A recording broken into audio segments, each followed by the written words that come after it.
आम्ही गांडू नाहीत संजय राऊत. वेळ पडली ना तर तुझ्या घरात शिवसैनिक असतील. संजय राऊतला आम्ही गांभीर्याने घेत नाही.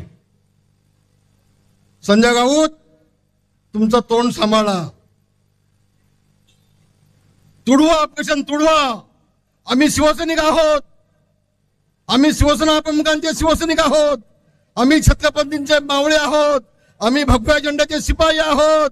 आमच्यावरती अंगावर कोण आला तर सिंगावती घेतल्याशिवाय राहणार नाही. या सांगतो संजय राऊत तुम्हाला, आज सांगतोय. तुडवायची भाषा कुठला कळते आम्हाला? अगं एका खासदाराच्या केसाला धक्का लावून बघा. तुमच्यात हिंमत असेल तर एका खासदाराच्या केसाला धक्का लावून बघा काय होतं ते. आम्ही लोकशाही मानणारे आहोत. कायद्याचं राज्य मानणारे आहोत. याचा अर्थ असा नाही आम्ही गांडू नाहीत संजय राऊत.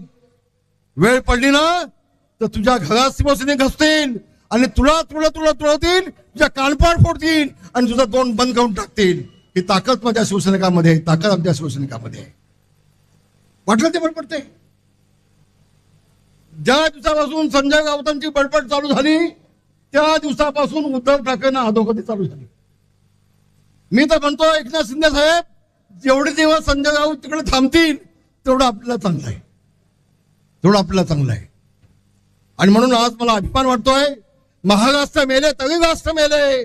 मराठ्याशिवाय राष्ट्र गाडा न चाले. खरा बिगवरी पराधीनतेचा महाराष्ट्र आधार या भारताचा. आज मला अभिमान वाटतोय. आमचा हा सह्याद्री